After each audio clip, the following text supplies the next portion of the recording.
Accelerate, we've created a new company, one totally focused on what's next for your business. Accelerating innovation, accelerating next. Hewlett Packard Enterprise. Situation I couldn't even be in, right? Be in! That's difficult. That's the focus.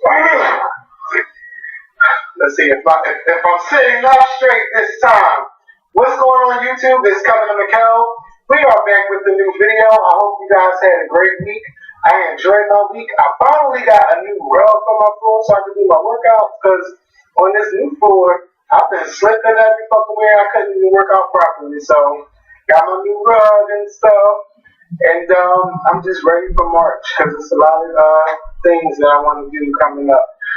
Please make sure you start this video off by clicking that thumbs up button. Also, make sure that you share this video on Facebook, Twitter, YouTube, or wherever videos are shared. If you missed our video from Monday, please check that video out. I enjoyed recording that video.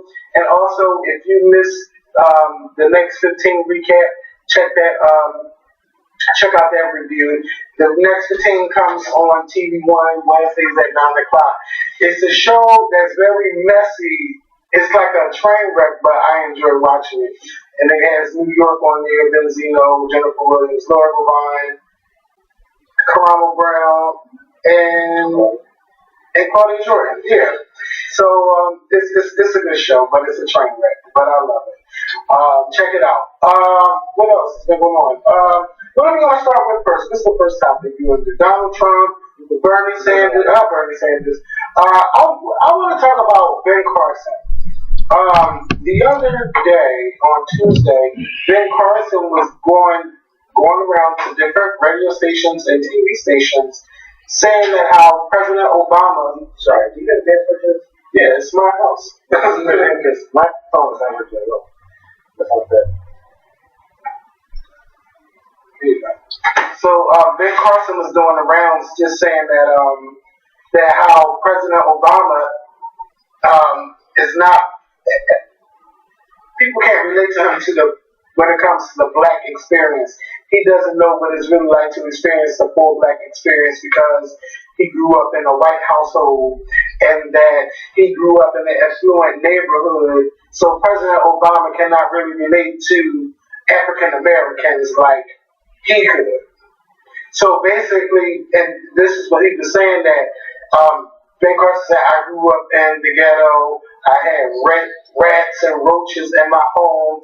We grew up on welfare. So President Obama, because he lived in Hawaii and he lived in some other in another island, that President Obama cannot experience the black experience because that's not how he was raised. Can I ask you a question? Sure. I didn't hear Ben Carson's words.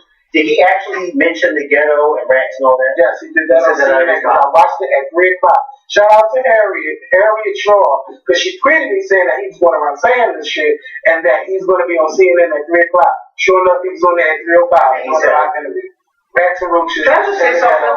In Boston. When did having to live in the ghetto or being born or from the ghetto and having rats and roaches somehow associate you with being black or not being black enough? Dear Mr. Ben Carson, my name is Mikkel McClinton. I was born and raised in Philadelphia, Pennsylvania. Back on December 12th, 19... There you go. Okay? I come from a household with a mother and a father and a younger sister. I was brought up with mostly my mother's side of the family. They were born and raised, my mother and her siblings were all born and raised in North Philadelphia. 8th and Jefferson on the opposite side of Broad Street from where Kevin lives, to be exact. 10 siblings, to be exact. My mother grew up in a household, 6, she had 5 sisters, 4 brothers. My mother and father were married for 40 years. My grandfather worked, my grandmother worked. My grandmother's parents, my great-grandfather, was a very well-known,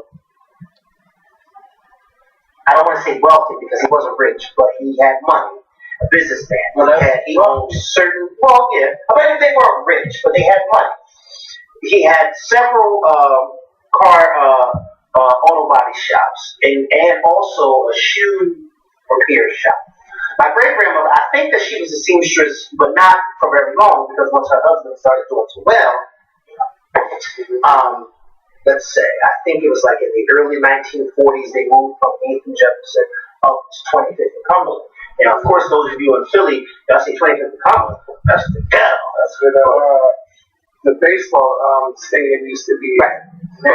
Back in the day, in the 1940s, that's where the black people moved to when they had money. The houses were big, and this was white, and the black people who got money.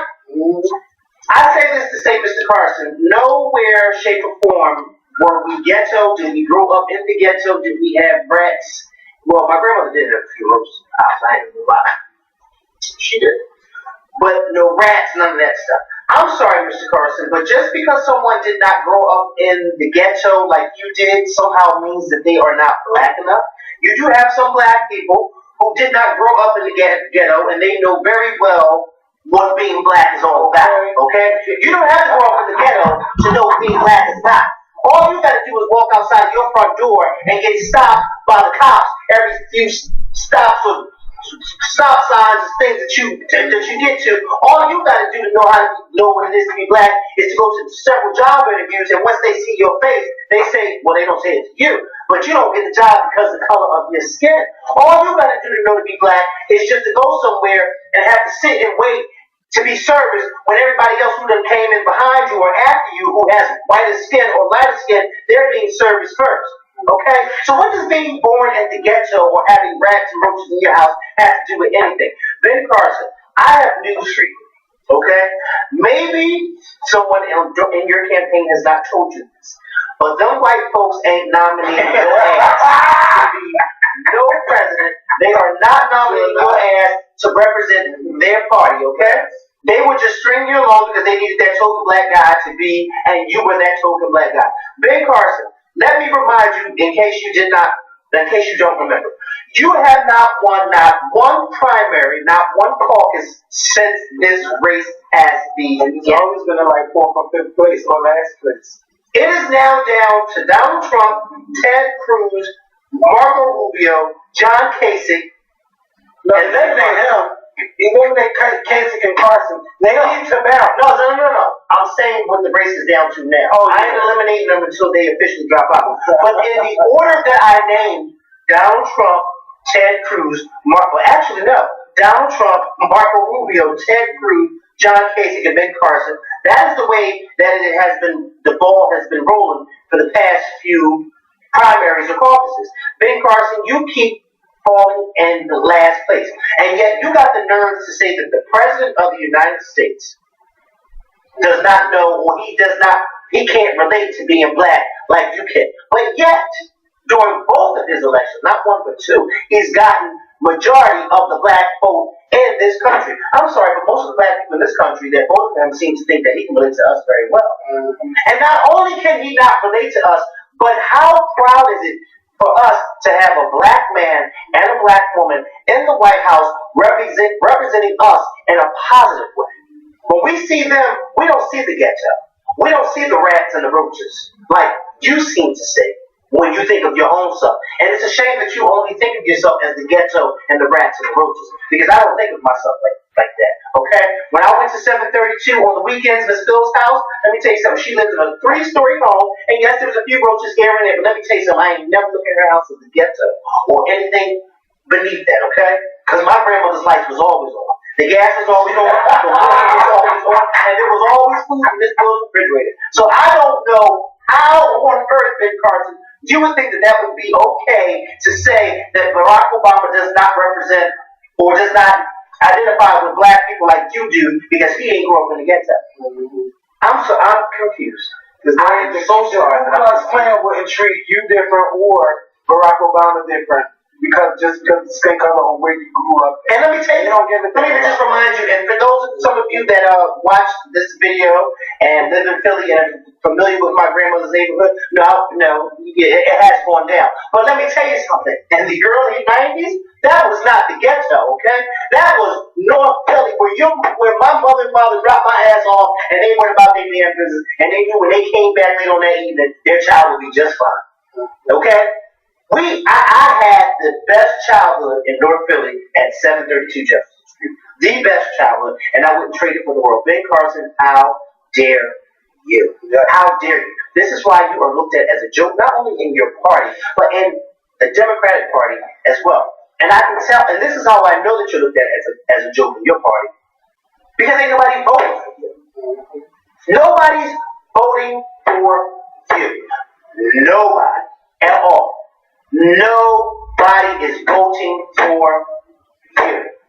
It's sad, sad, sad. And you know what's even more sadder? I don't know if you guys watch CNN like I do, but Randy Kay goes around to different diners wherever there's a primary caucus. She goes to different diners and asks the patrons of the diners. She pulls up the candidates' pictures from the Republican Party. She doesn't say their names, and she asks different patrons, do they know who that is? And it is hilarious. Because many of these people, the only ones they really know is Donald Trump. Other than that, they don't know anybody else. One 17-year-old girl, God bless her heart, she thought that John Kasich was a movie star, and Fred Kay said, really? She said, yeah. She said, what movie? She said, I don't know what movie. No, not John Kasich. Joe Biden. She thought Joe Biden was a movie star and couldn't remember what movie he was in. And Randy Kay said, well, that's our vice president. She said, no. I looked at her dad and said, no, like, he's not vice president, but it just goes to show you. But I said this to say, they don't even pull up Bern Carson's picture. And another way I know why people don't know who he is or people period is because on that Triumph election special, they had, who was the black guy from saying that line? From Tim Meadows? He was dressed up as Bern Carson. And only thing he did was put on glasses and, hair. And he was up there singing the Star Spangled Banner. He was out meeting with people, talking with them, just saying all kinds of stuff. Telling them that he was Bern Carson. And then he had no clue that he wasn't Bern Carson. They thought he really was Bern Carson. And didn't even know that was Tim Meadows the whole time. So Bern Carson, bye.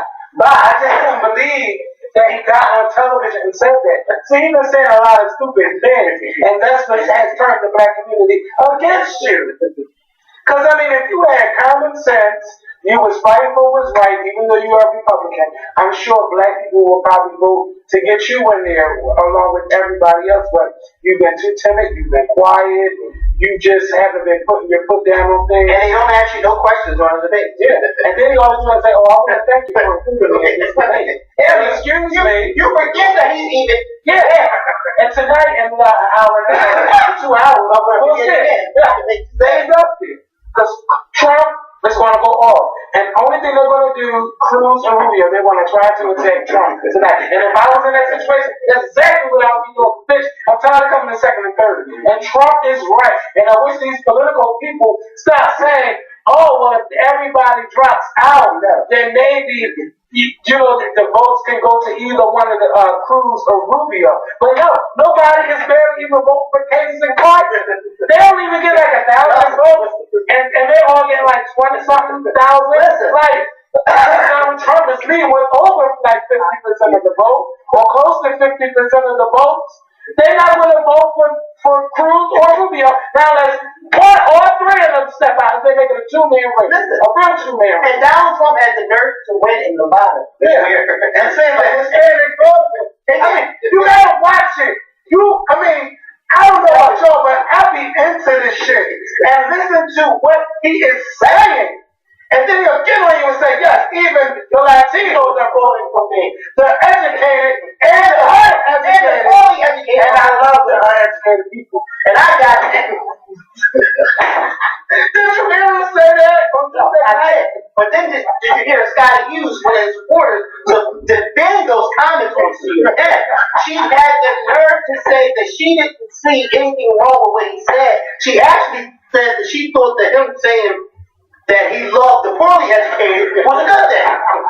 Oh no, there's nothing wrong with him saying that. It's a good thing. Because that means that he's representing the poor, the uneducated. And I treated her. You treated her while she was still talking. Live. Oh, listen, right, I treated her. Okay? I made it very clear. I don't know if she replied. No, she didn't. But I'm going to treat you.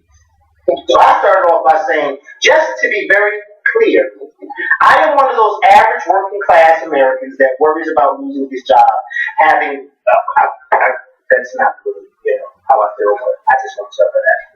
And having a strong presidential candidate represent me and work for me, and I, for one, am not poorly educated. I don't know where that would be okay for a presidential candidate to make such a comment about the people that he wants to represent. But I will say this, that your defense of Mr. Trump's comments seem to come from a poorly educated and misinformed individual. No, she did not respond back to me. But she had the nerve to defend those comments as if it was okay for him to say things like that. And you know when he said that? Oh, those white folks went off in that audience when he said that. Woo! They was cheering. It really is something like a purge. I mean, I can't believe it, but Donald Trump will be the Republican nominee and the Republicans can't fucking stay. And then I just saw a tweet today from TMZ saying that back in 2008, comedian Adam Carolla predicted that Donald Trump would be president in the next 8 years. Yeah, people predicted that, was going to be president, and that never happened. What's his name? Gore. And we just knew Al Gore was the president. Yeah, he won the popular vote. Yeah, he won. Period. They sure right in 2000. Yes. And Florida, where of all places, Jeb Bush was the governor at the time. You put two, Dave Bing, you put 2 and 2 the fuck together. Dave Bing and the mayor. Who the fuck opened the door for them? Oh, yeah. And they went hand by hand counting the votes. You think they would actually really count the votes hand by hand? 1 for Gore and 3 for Bush. They said 5 for Gore, 10 for Bush. 5 37 votes it came down to. And then absentee ballots weren't even counted. Oh, but George Bush won. Yes. Y'all gotta watch the movie Recount because it is so good. It came on HBO. If you have HBO Go, I'm sure it's under like HBO Films. It was really good. Speaking of, wait, can I say this real quick? Y'all have to get out there and register to vote. You have to. It is so important. Stop and think about it. Someone like Donald Trump is votes away or months away from becoming our next president. We are going to go from Barack Obama to Donald Trump. And that's if you don't get out there and vote, because you know they're saying that the Republicans are coming out in records. They are coming. Listen. That's the fuck in. Don't watch it. I'm getting mad. They are reporting, and they're not just reporting this, Kevin. They are actually showing you that these Republicans are coming out, like he said, in droves, hundreds, thousands of them. Wherever they are, whenever their state has a primary or caucus, they are coming out by the thousands to vote for their Republican candidate, and majority of them are voting for Donald Trump. Please stop thinking that, Obama won and that's it, I don't need to vote for no more. No, vote no more. Wrong. You have to get out there and continue to vote. Because guess what? They are planning on making sure that we don't get out there. They already believe that we're not going to go the fuck out there because there ain't no black man on a ticket no more. So they say, well, Obama's not on the ticket no more, so we ain't got to worry about the blacks going out there and vote. And we do not want them to be right. We don't want to prove them right. Please register to vote. If you are a parent watching this video, if you have a child that is 18 or older and ain't registered to vote, you are doing something wrong as a parent. My mother and father, I am years old, and my mother and father, every time there is an election in this city, whether it's for president, mayor, or anything, my mother and father always call me and say, I'm sorry. They always call me and they say, did you vote? When are you? Make sure you go to vote. They always make sure they do. I ain't never got to worry about my mother and father not calling because they going to make sure I vote. Please, as a parent, make sure your child is registered to vote and make sure they go out there and vote. Please, please, please, please, please. It is so important to do that. Okay? I do not want to see, even come close to seeing Donald Trump winning anything other than the next bus ticket out of town. And then he had the nerve. He has the audacity to now be talking about picking a vice presidential candidate, and he ain't even won. The convention ain't even happened yet. That's how you know he's sure that he's going to be the nominee. Let me tell you something. Donald Trump is now saying that he wants his vice presidential candidate to be in the world of politics. What does that say to you? He don't know shit about politics, and he need a whole team around him to inform him of what he's doing and what he will be saying. Yeah, you don't go. Bingo, he hit it right on the nail. I didn't know what to say. This man knows nothing about what he's doing. I don't even know he knows how to get to Washington, D.C. fucking thing.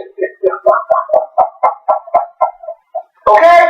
He wants his vice presidential candidate to be in the world of politics. He wants his vice presidential candidate to have I don't want a businessman as a No, I don't want a businessman because I'm a businessman.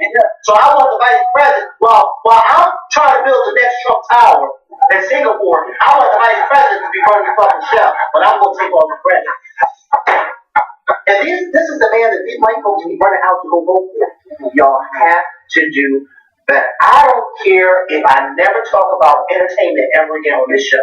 Y'all have to make sure that y'all go out and vote. Because if Donald Trump wins, I don't want to see nothing on Instagram, on Twitter, or Facebook talking about, oh, I can't believe that man won, or we all going to hell now. No, that's because you didn't get your ass up there and vote. Just like y'all can all carpool to a Rihanna or Beyonce concert, all y'all should be able to carpool to the fucking vote, okay? Well, how about these entertainers have people from the voting campaigns at their concerts this summer? That would be a good idea, Jada, Beyonce, and Rihanna. Hey, listen, that's none of my business. But listen, I think that would be good. It would be good, but if they don't do it, that's why I'm here. Do it for them. Yes. Okay? Register to vote. And if you don't know where to go to register, there's always a such thing as a Google. And And if you don't know how to use Google, I can tell you out of my own mouth. The first place you go to register to vote is to your local post office. They have those voter registration forms right there.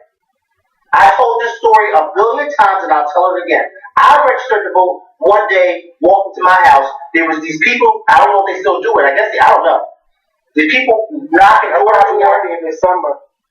Yeah, that's what it was too. Knocking door to door, asking, are you registered to vote? And I just happened to be walking down the street one day, coming from, and I was walking home, and they stopped me on the street and asked me, and I said, no, I wasn't registered, and I filled that thing out right there where I stood on the middle of the sidewalk, and I filled it out, and within the matter of like a week or two, I had my voter registration card in the mail. At my front door. Where's that card at? I don't know. But every time I go to my poll place, I don't need a card because they know I think they got your signature there already. All of that. Are you kidding me? Are you kidding me? I don't play no games. What? No, I don't play those type of games. No, I'm going to vote.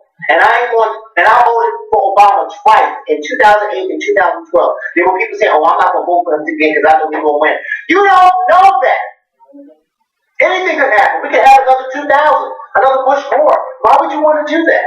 And imagine if those people would have went out and voted for Obama's first and his first midterm. The same amount of votes the people would have won in 2008 and 2010. The Democrats lost they had lost, what's it called? The House. And I mean, the Republicans was not really working to help Obama with anything. And they were trying to destroy Obama's legacy, even though he has gotten a lot done. Even more could have been done if he had people that would have been willing to work with him. And then in 2012, he won the election, but not by the numbers he did in 2008. And, you know, it didn't even have that star power to it. I remember. Because in 2008, I mean, the celebrities were coming out in droves telling people to vote for Obama. Then in 2012, it was just dead. I mean, I was looking for the same celebrities. I ain't going to name nobody. But I was looking for the same celebrities and not being able to say anything. And it's like now, you do have some celebrities, you have some endorsing Clinton, you have some endorsing Sanders, and you know, I don't know what I'm voting for, but I want to know what's going to happen this year. Will they be getting people to get rocked the vote like they did? Like, we need to start doing that now. This is very important that we get everybody to register to vote and things like that, and actually go out to the polls and vote, because I'm tired of being only like the 12 people that go out and vote in my district. You know what's also making me upset? We have all this emphasis. On Hillary Clinton and Bernie Sanders and the black vote. Who's going to get the black vote? Who won? But have you noticed that there's no emphasis about the black votes on the Republican side? Just because most black people are Democrats. But see, that's the problem. That type of mentality is the same problem that Mitt Romney had when he ran in 2012 and came out with that video saying, well, the 72 or 73% of such and such, I'm not worried about them because they're not voting for me anyway. And people had a problem with that because they said, you as somebody running for president, you should be concerned about all the people. You should be trying to grab everybody rather than dismissing those that you know or assume aren't going to vote for you. And that's the thing that the Republicans, I'm not seeing from them. They're not even talking about the black vote. Because the assertion that you made that, well, you know, but at the same time, y'all should be wanting to grab onto the black vote. Can you imagine once we latch onto you, the power that you could have? Yeah, but the Republicans are not doing anything to help. No, they're not. Black people, black Democrats, especially, what you call them, the poor black people, they're not trying to work for them, they're working against them. Especially when trying to eliminate Obamacare. A lot of people are benefiting from it, and they want to get rid of it. First of all, Donald Trump plans on eliminating anything Obama has. He don't want nothing that reminds him of Obama. Okay? Nothing. He wants to build a wall, and he wants to take Obamacare, ball it up, and throw it over that wall into Mexico. Okay? And he dares one of the Mexicans to bring Obamacare back into this country. He don't want to do nothing. He don't want to have nothing that has to do with Obamacare. Nothing at all. He don't want to have nothing to do with Mexicans. He don't want to have nothing to do with Muslims. He don't want to have nothing to do with I don't care what nobody said. I said it before and I'll say it again. I can only imagine what he said about us. To Melania. To Melania. Yeah. And she don't look good. She's very beautiful. Yes, she is. Yeah, she's smart. She's a smart woman too. Yeah. But she's very smart woman. She got Donald Trump. And I hate mine. That's very smart. Very smart woman. So, you know, a lot of people were talking last night about the episode of Blackish, and something I love about Blackish is that they're not afraid to go there, and I'm really glad that they added Jennifer Lewis to the main cast. Not only that, it's just a good show to watch, but the reason why a lot of people haven't really been watching Blackish is because the rise of Empire. Like, Blackish was doing good, and then Empire came on, and then it took that whole 9 o'clock rating thing. But anyway, Blackish tackled the topic of police brutality on last night's episode, and it was titled Hope. And it showed you how everyone felt about police brutality from Lawrence Fishburne's side, who's the father, Jennifer Lewis's character, Bo. Like, it just shows you everybody. It was a good show. Even with the children that's on the show, you had the 2 children. One of them really didn't know what was going on. They wanted to know why certain things were the way they were. One of the children brought up that 25% of shootings in LA County were shootings on unarmed people. And they talked about the riots. They actually had like a verdict that was on the screen with Don Lemon there, and they were showing the riots. And you heard from everybody's standpoint about the police brutality. Bo was more like trying to shelter the children, and Anthony Anderson's character, He was more like, no, this is reality, and we can't hide reality from children. Right. And they talked about, like children, and then people being stopped by the police, and she was saying, just like how it is in my household, if you ever stop by a police officer, you do exactly what's being asked of you, yes, no, and he was like, no, you shouldn't have to do that, it shouldn't be like that, and then she was saying, like, well, don't you want hope for the children? Nina, she's behind it. 100,000.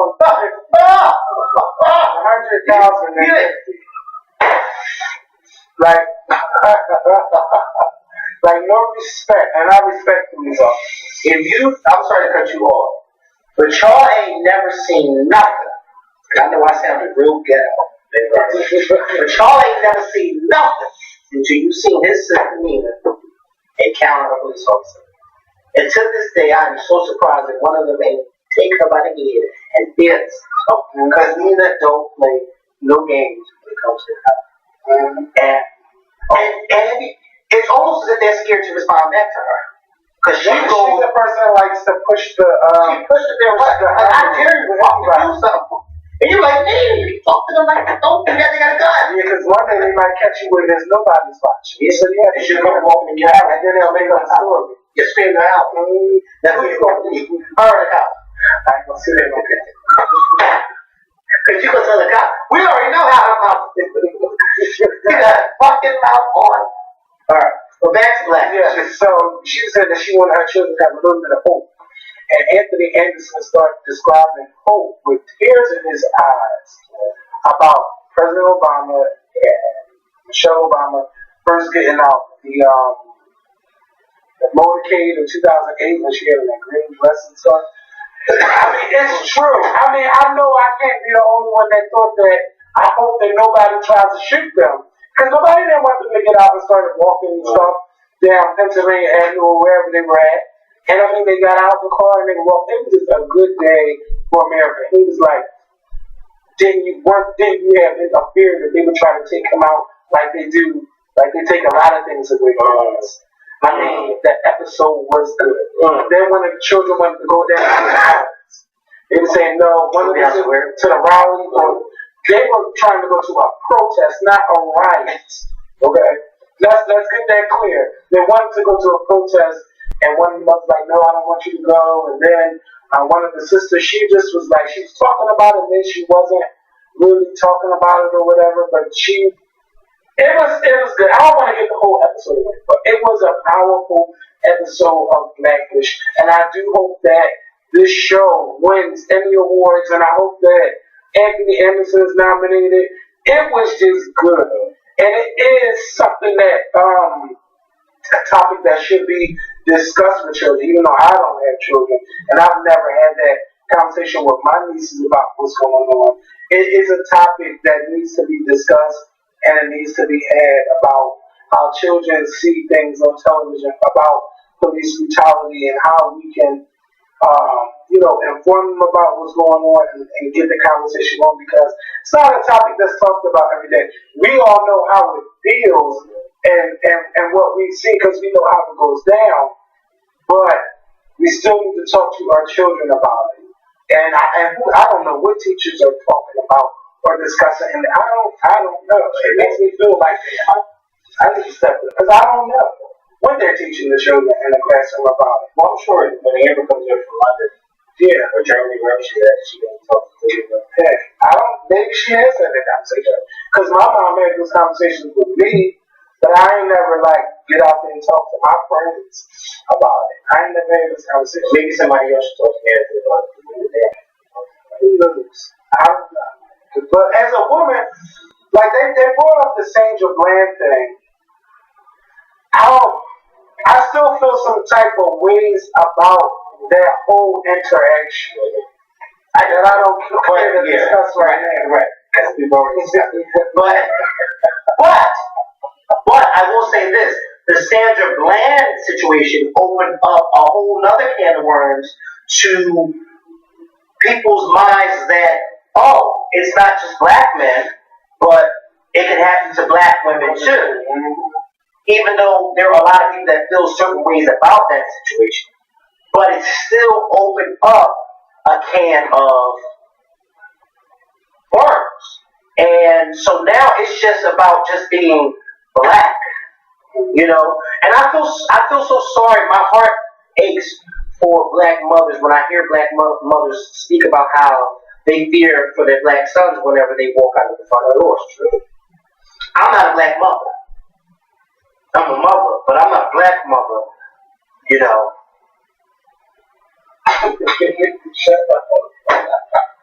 Have your mom ever brought up the conversation up to you about No. I'm be honest with you. No, I've never had that conversation with either one of my parents. I think I may have had a conversation about if they say something to you, you know, make sure you. But it was never anything like in depth. You know what I mean? Like, but it's unfortunate because not saying that I never really had that conversation, but it's unfortunate that us our black parents have to have those conversations. Whereas though you hear a lot of white people saying, "Well, I don't want to have that conversation because we know they ain't gonna stop us." Yeah, they you know, I want you if you do stop them and talk shit to you and then you do something about it, and they'll get a black person right on camera and take you out and then lie about it. And then the police won't get charged for anything. Yeah. We've seen a lot of grand juries don't know who's on them or what evidence they're being shown, but a lot of people walk scot-free. Can I actually even on video? Dear CNN, and Time Warner or whoever owns it, why do y'all keep allowing Harry Hausner to come over and be a guest commentator? That man is a stone cold bigot.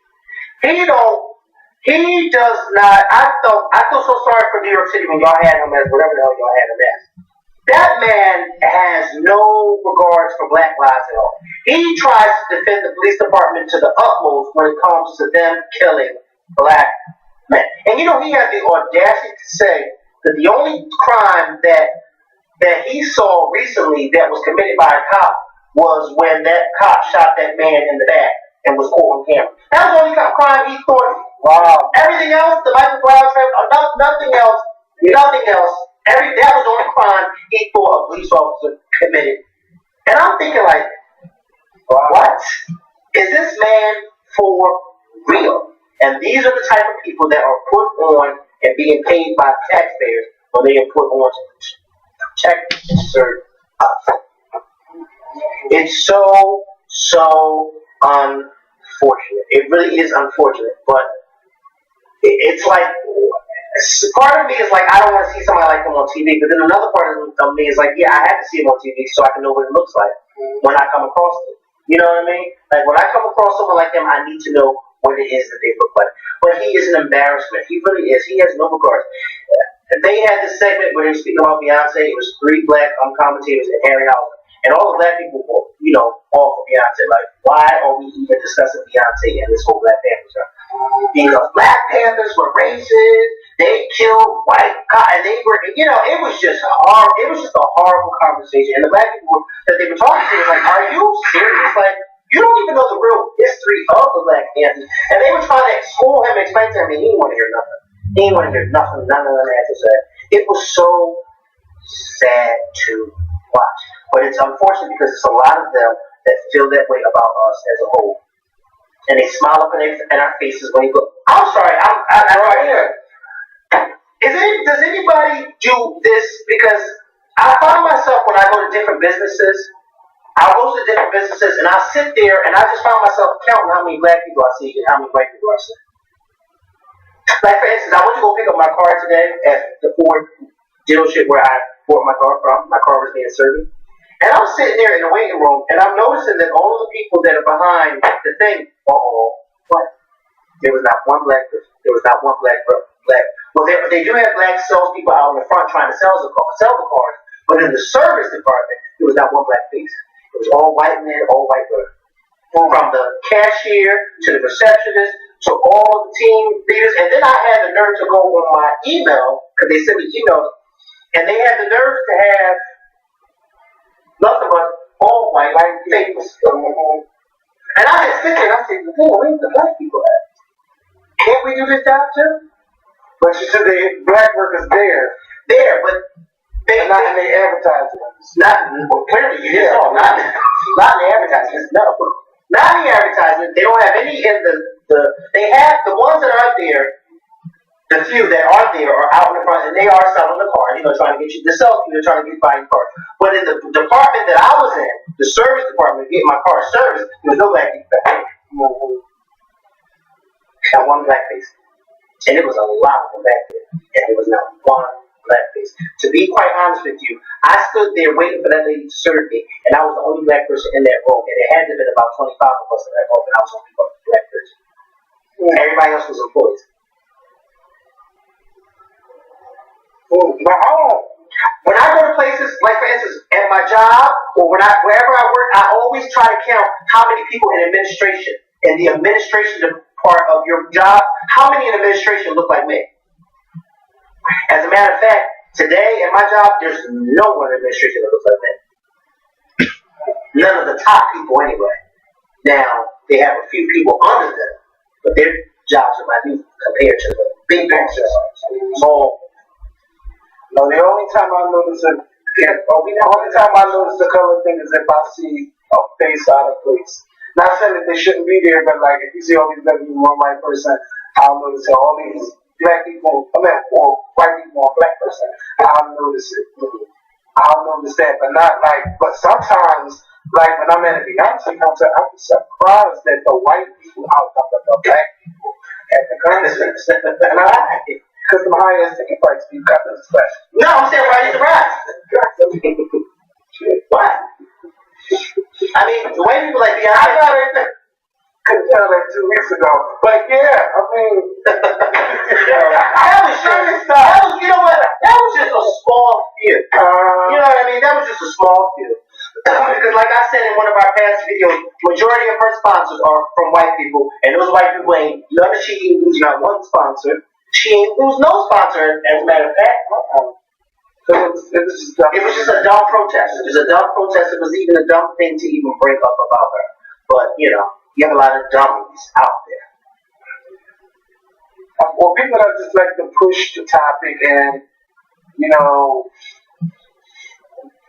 don't even want to go there about the whole race thing and black people not being able to be racist.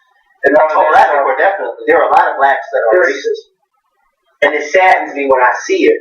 And you try to understand where they're coming from because you're like, there's a lot of deep-rooted things out there. But at the same time, when you weren't brought up to be a racist or when you weren't brought up with those type of viewpoints, it's hard to sympathize with someone who's being racist, whether you're black or white. You know what I mean? It's just hard because it's like, that's not the way that my sister and I were brought up. We weren't brought up to look at anybody like that.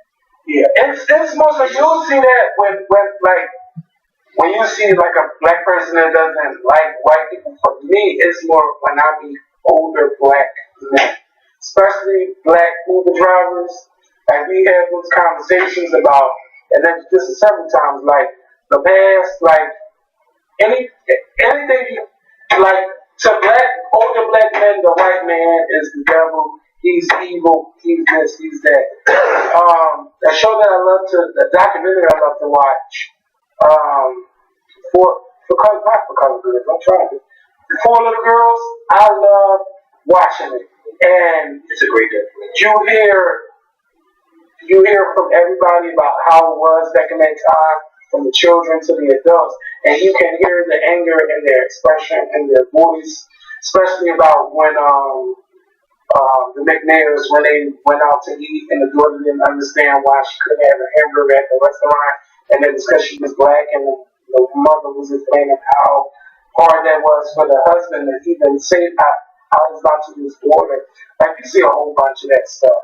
It's just, I don't know. Oh, there was one part in the documentary too that was really sad with one of the elderly women, and I had recorded it, and I always think about it when she was saying that she was out with her child, and the child was thirsty, and they were out, and they saw the water fountain, one that said white color, and the child tried to go to the white water fountain, and the mom said, no, you can't go there, and the child said, but there's nobody there.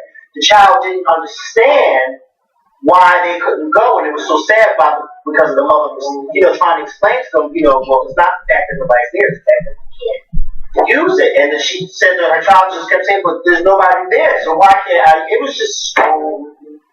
This is another reason why I go back to the beginning of this video. Register. Please register. Please register. Please. All those petty differences that you have about certain candidates, please put that aside. Please register to vote. Register to vote. I beg you, please register to vote.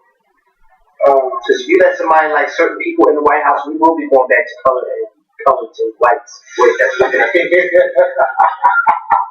And I mean, all the police officers or police departments that plan on not working the Beyonce concert, I need you guys to do your goddamn job. Your job is to serve and protect. How dare you be upset with someone's artistic expressions of how they feel, and without them not even saying anything? You can't say that someone is pro-police if you know. This Sunday night, Fusion and Russell Simmons proudly present the first annual All Deaf Movie Award. Join comedian Tony Rock as he celebrates the award show that keeps it real and celebrates diversity in Hollywood with awards for Best Picture, Best Actor, Best Action, Best Black Survivor in a Movie, and Best Helpful White Person. Finally, the award show you deserve, the 2016 All Deaf Movie Award, Sunday at 7, only on Fusion.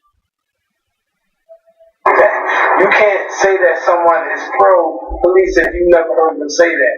And if she's asking you to stop shooting us, stop fucking shooting us. Because there are too many people being killed by the police for no reason.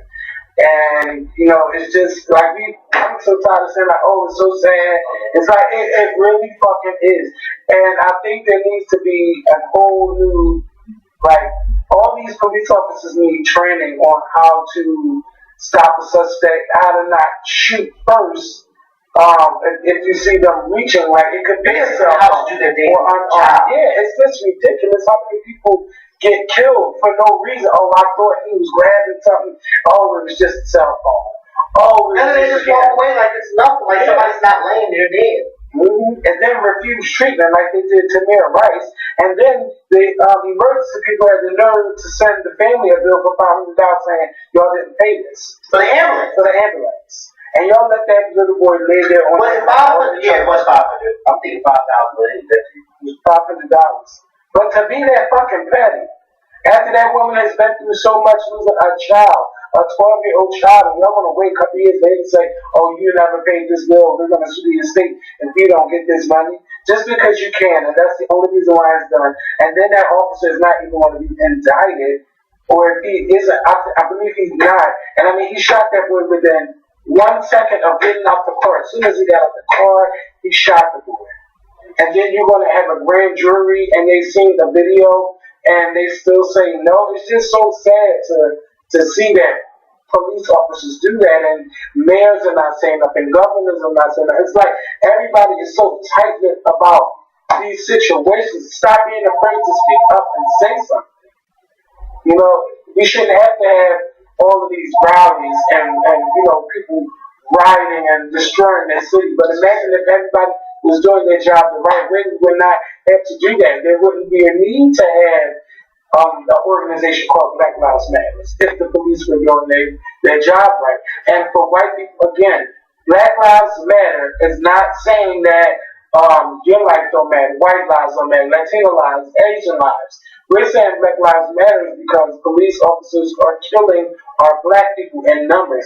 And now in the world that we get to hear about it from everywhere, and we get to record them because phones have video cameras on. Just imagine how many black people died by the hands of police, and justice was never served because no police cameras were there.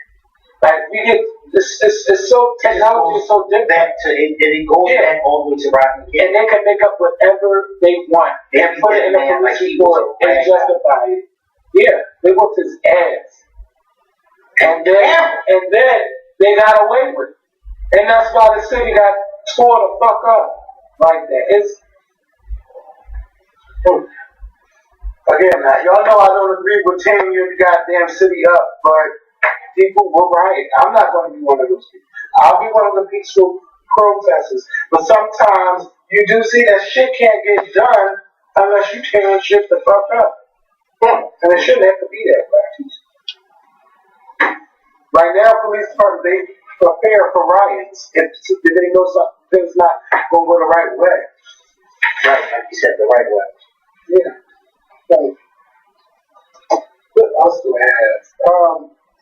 Elton John. I mean, Elton John went in on Janet Jackson.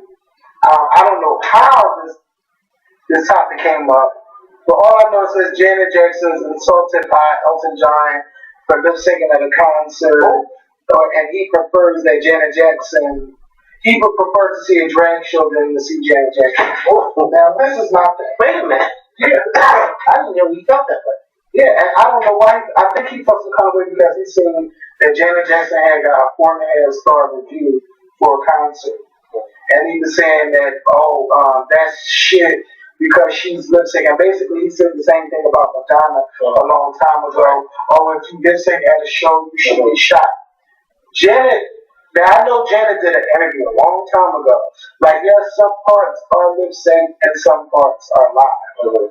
And I mean, I don't think if Janet was lip syncing for a whole fucking show, she would cancel it for vocal issues. So, I mean, come on. Elton John, you as a professional, I think to shit on someone like her or for anybody for what they do and say their name, you were just out of line.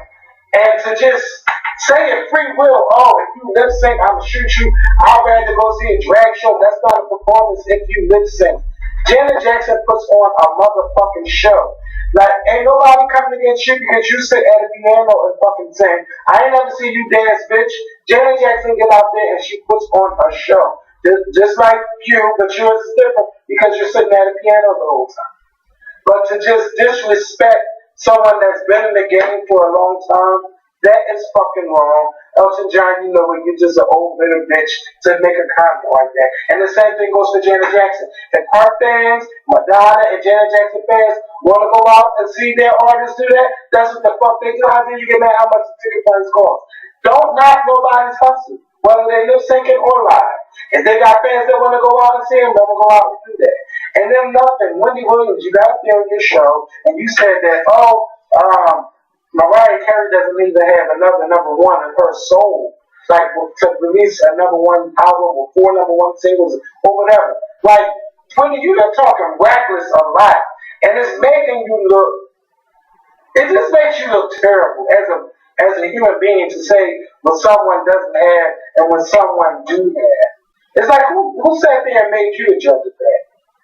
And then you say, Beyonce, she's going to be in Vegas doing her thing, and Rihanna, she won't even be she won't even be a legend, or she won't even be able to sell out Vegas as soon as she say, bitch, the people want to walk out. And that's not even the case or even the truth, because I do believe that Rihanna will be a legend for her time.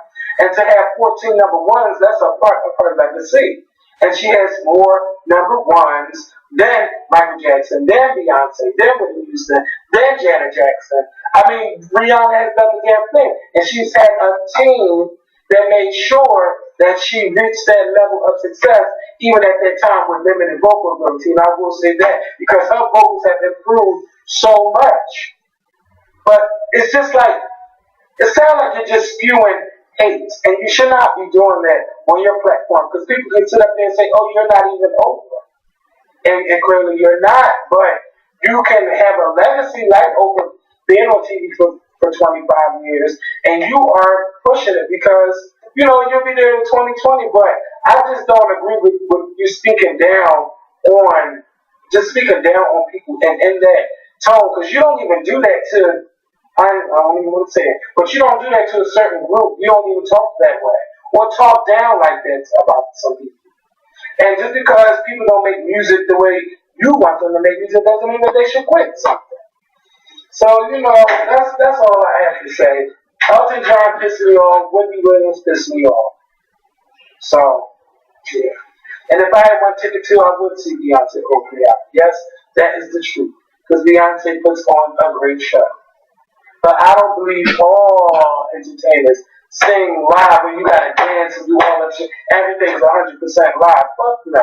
Can I say something? Sure. Okay, good. To Elton John, you have to understand something. No, Elton John should not have called Janet's name out. No. I think he should have. He was mad about a review of her show. But before you say that, Janet has never been known to have all of these vocals like him and other singers out there. So I mean, what else is she going to do? She's going to entertain, bitch. So okay, go ahead. Elton John comes from the era of what I consider the greatest era of music. You got the Patties, the Aretha's, the Gladys, the Shakas, the Al Greens, the Marvin Gayes, the Temptations, the Whispers, the Stylistics. I mean, you just can go on and on and on and on and on about the era that Elton John comes from. With that being said, all of those names that I've named thus far come from an era where people sang. They sang. And I think at that time, you didn't even think too much about lip syncing, especially at a concert, because people were there to hear you. Mariah Carey did it damn near all the time. And thanks to an Instagram vibe called The Shade of Art or The Art of Shade, you can see the different clips from the early days of Mariah Carey. When Mariah Carey would get the girls together, and she wouldn't get them together by name, but she knew who she was talking about. Mariah Carey would let it be known, I am not here for people who can't sing or don't sing. Whitney Houston said it out of her own mouth. I do not listen to people who cannot sing. Why? Because I am a singer. And that's the type of people that I listen to. Elton John, to come to his defense a little bit, because I don't agree with him 100% what he said about Janet. But I will say that when you got somebody like Elton John, who is a legend 10 times over, when you got somebody who's a legend like Elton John, who is a singer and who sings at his shows, people like him, because he's an old school girl, he's up there with Aretha and all of them, they look down. It's not right. But they look down on people who get on stage, charge all this money for shows, and you don't even get up there and sing. They look down on people like that. Because in their minds, they're thinking, I did this for X amount of years, singing every damn show, and you gonna get up here and you gonna not sing, and you making all this money, and you being called this, and you being called that, and you know what I mean? That's in their minds. That's how they're looking at it, and I agree with you 100%. He should not have said Janet's name, because taking a page out of Mariah's book, I don't think I've ever really heard Mariah say certain people's names, even though sometimes you knew she was talking about Madonna, you know, but she never really said certain people's names. Even today, when people were comparing Ariana Grande to her, and Mariah never said her name, but she was letting it be known that girl is not me, and she will never be me. You know what I mean? And a lot of people got offended that Mariah Carey said it, but Mariah Carey's letting it be known. Bitch, I paid my dues in this industry. So, I mean, to Elton's defense, I mean, I can see where he's coming from, because a lot of people get offended. That's why, me personally, I have that Whitney Houston mentality. I do not go to everybody's concert, especially if you are a singer, or if you're a singer. Why? Because a lot of people get on stage and they don't sing. Or if they get on stage, they sing, and you be like, what the fuck is this? You need to be up there lip syncing. You know what I mean? And that's why a lot of us get offended and we get so upset when people like Jill Scott and Jasmine Sullivan and Luke James and Tyrese and D'Angelo and Marsha Ambrosius, when they don't get recognized, because these are people who sing. And these are the type of people that Elton John would probably prefer to hear, because they are actually getting up there singing, when you got other people get up stage and they just having a good old time lip syncing for 2 hours. And you're like, what the fuck is going on here? I like a little bit of every fucking body. I like people that can sing, people that really can't sing.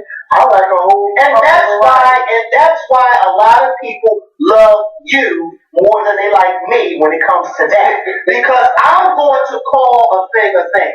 I want to hear somebody sing when I go to a concert. You, on the other hand, you go and you like to have a good fucking time. You like to drink, you like to dance, you like to party, you like to socialize, you like to do that. Me, I like to be entertained and I want to hear your vocals. And a lot of people like you over me when it comes to that because they say, well, Kevin is more versed and he knows, different types of music, and that's fine. I don't get offended by that. But I know what I like. And like I said, I got that Whitney Houston mentality. I rarely listen to people who cannot sing. I don't. That's why people like Whitney, Mariah, Aretha, Patty, who else? Mariah. That's why those type of singers are the ones that I will always listen to before I listen to these new girls. Why? Because those were the singers, and these new girls just don't add up to that. Well, you know what? For a lot of the new girls, I would think that they're not really. Their music doesn't have a message to it, and it doesn't mean anything. And that's what hurts them too. Because if you could, let's just say this, and I always said this about Sierra. I always said this. If Sierra could sing, like if she could sing, because a lot of people say, well, Sierra could sing. If Sierra could sing, she, in my personal opinion, would give Beyonce a run for her money. Because Sierra got the body, she got the beauty, she could dance her ass off, but she just don't got the vocals. But if she had the vocals, she would really give Beyonce a run for her fucking money. She really would.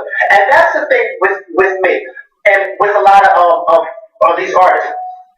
If you can't really sing, at least let your songs have a message. But when your songs don't have a message and you can't sing, then what the fuck am I paying for? Because your songs don't even have a message and you can't even sing. I can see if you couldn't sing and your song had a message. You know what I mean? Or if you could sing and your song didn't have a message. No, that song didn't have a message, but she can sing her ass off. I'm just over the whole comment by Elton John. You should. I would be offended too. And I think because she don't have, and he knows she don't have one of the strongest voices. Right. And that was something like Janet always did. So I mean, you're not telling her nothing new, but the bitch got fucking hits under her belt. Okay. So and let's not even talk about the barriers that she's knocked down for women that have followed her path and then want to create their own. But also, don't come at nobody like because you're mad. No, because they got fucking 4.5-star reviews. Yeah, but see, right there, you're looking at the barriers that she's broken. You're looking at the records that she's broken and all that. That's not what Elton John's looking at. Elton John is looking at a 2.5-hour concert where somebody was not singing. That's what he's looking at. Well, I don't know how 90 minutes. I don't know what part Janet lip syncs and what part and see, Elton John nobody canceling no goddamn show for vocal cords. And they're not fucking singing. Elton John's argument is not what you said. Because, of course, I don't think Elton John would be able to take any of that away from Janet. Elton John's argument is, it ain't about what she achieved, it's about what she's not doing when people are paying their money. That's what his argument is. Well, if the fans ain't mad, how dare you be mad? Well, just don't fucking pay your ticket and go to see that show. And that's why you just don't fucking go. And people always ask me, why come you don't go to certain people's concert? Go ahead. But bitch, when you went, when I took you 5 years when you took me, I had a very good time. Yes. But me having a good time is not Elton John having a good time. And just because I had a good time don't mean Elton John have. You know what I mean? You gotta remember, Elton John is a fucking legend. He is a legend. So I can't, just like to this day, I had an argument recently about the whole, to this day, I was Team Mariah on that American Idol situation. Yeah, how you gonna have somebody like Nicki Minaj judging alongside Mariah fucking Carey? Yes. You don't ever do. That's like having Nicki Minaj sitting next to Whitney fucking Houston and trying to tell Whitney Houston what's good singing and what ain't good singing. And Mariah and Nicki Minaj fans just don't seem to understand that. She had every right to be there. How? I would have said, oh no, if Mariah's gonna be there, then y'all don't need me. Because who am I to challenge Mariah fucking Carey when it comes to vocals? Yes. And who am I to do that? You know what I mean? I can't do that. Now that would have been good tea if you had somebody like Mariah and Whitney sitting there judging at the same fucking time. Because that would have been some good fucking tea. Or Mariah and Aretha. No, they're not in the same class. It would have to be Aretha and somebody like Patty or one of the old girls, not Mariah and Aretha. I would have loved it because Aretha Aretha is shady. And she might have made a shady comment. Yeah, but you see what I'm saying? Mariah and Whitney would have been more because they came up together. I would have rather seen Aretha with somebody who came up with something. So you're saying like Aretha and that. Yeah, or Aretha and Gladys. Like, but pairing Aretha and Mariah. They can still do a show like that. I'm shut my mouth. It could happen. And it would be good TV. It would be good TV. Yeah, can you imagine just looking at the pictures and then going back over the rules? Oh, I don't. And she had to say, well, I don't know what you heard. And I'm just going to say that because Aretha will get you. Aretha trying to have hell on that whole thing. You are 54. No, I'm 49. Old fatty girl snobbing. You're 50. Can you imagine what happened when they went back? And Aretha knows how old Patty is, but Patty's 2 years younger than Aretha. I'm 56, so I know you're 50. And Oprah's just sitting there. Yeah, enjoying it. And she was small. And Patty was trying to not pay attention to Aretha. Like, I thought we were going to bring out the wrong topic. You're 54. Did you post that video? Yes, I posted it.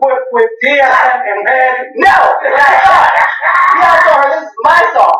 Yes, and she was like, I can't help my I see you help. I see you can. You fuck him. Patty always said, bitch, if you can't keep up with her, she's gonna sing. Diana Ross got mad at her at that Motown special. Yeah, that's the wrong thing Diana Ross would have ever did was give Patti LaBelle a microphone. And Patti LaBelle took that and ran with it. Okay. You don't do that. That's why I said Patty and Aretha. Can you imagine? She told her, bitch, you are 50 fucking 40. You're not 49. And she kept, and then she was doing it like this. Patty girl, like fan herself. Patty, you're 50. I was like, what is going? Somebody get her a fan. If y'all don't know what video I'm talking about, go to my Instagram page. It's on there. Oh, big. Big. Got to be real is all the way the truth. Because they really were like that. Enemies. So, it's time to get out of here. Yes, it is. I'm about to say that. So, thank you guys for watching. The Academy. The Academy. That's true. The Academy Awards is this Sunday. I want y'all to watch because I want to know how Chris Rock's monologue. Is that Chris Rock? Is it Chris Rock? It is Chris Rock. How Chris Rock's monologue is going to be. You know, what he's going to talk about it. What he's going to say, how he's going to address it, how the night is going to move on. I want to see Lady Gaga perform. You know, hopefully next year more African Americans are nominated, but I do not want the African Americans to be nominated just because of a fucking, what you call it? Boycott. And, what's that when you do that? Affirmative action. Like, I don't want none of that shit. I want it to be based on talent. And what's his name? What's that guy? Nate Parker. His movie, A Birth of a Nation, will be in theaters in October. So you gotta make sure you will see that. Yes, and speaking of another movie, the Jesse Owens movie, Race. It is in theaters, and that's a movie that we all need to go see.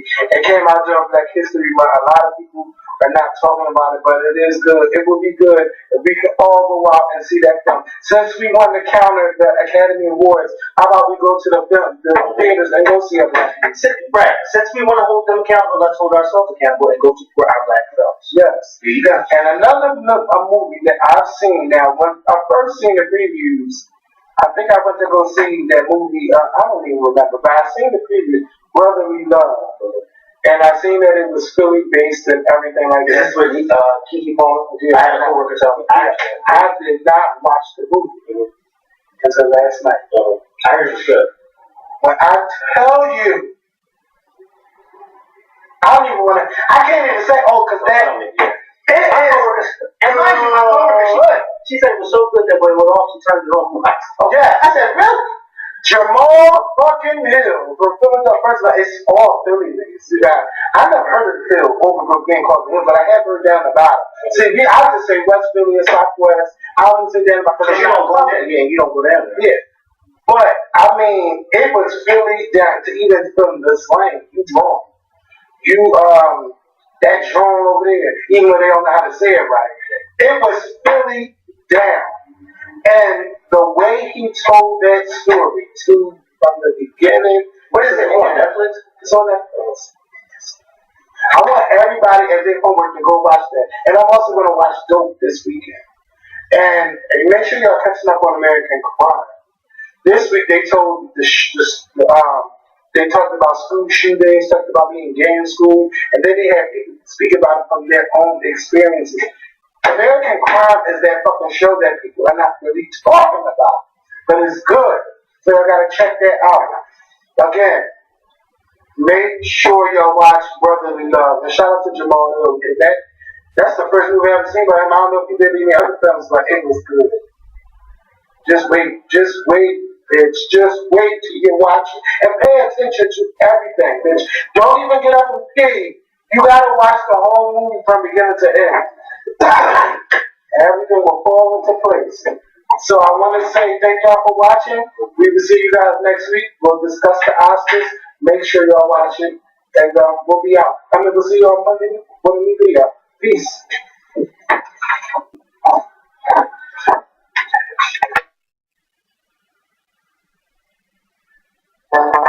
If you're self-employed, you're probably keeping track of the miles you drive so you can write them off on your taxes. If you're using pen and paper or some other method to track your miles, you're likely losing money. When you miss tracking just one trip, you lose up to $5 or more. Don't make the mistake of not tracking your miles. Get Mile IQ.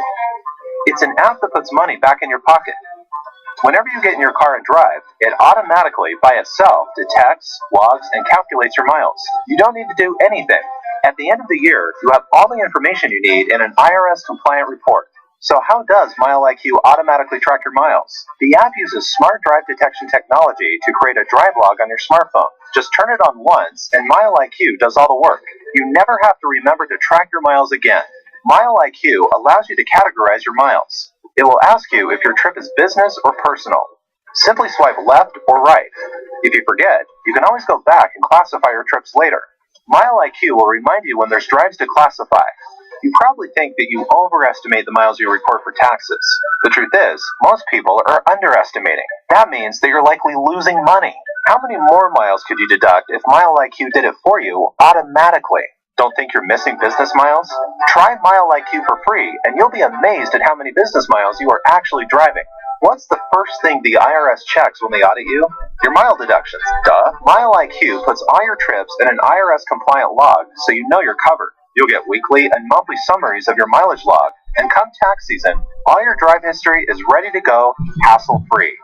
Mile IQ is rated a 5-star app on iTunes and is the #1 performing finance app in the App Store for 10 months in a row. Mile IQ is the only trusted app for hundreds of thousands of users in all 50 states. You can try Mile IQ for free right now. Mile IQ pays for itself in one 11-mile trip. Your miles are valuable. Don't trust them to pen and paper. Get Mile IQ and try it free today.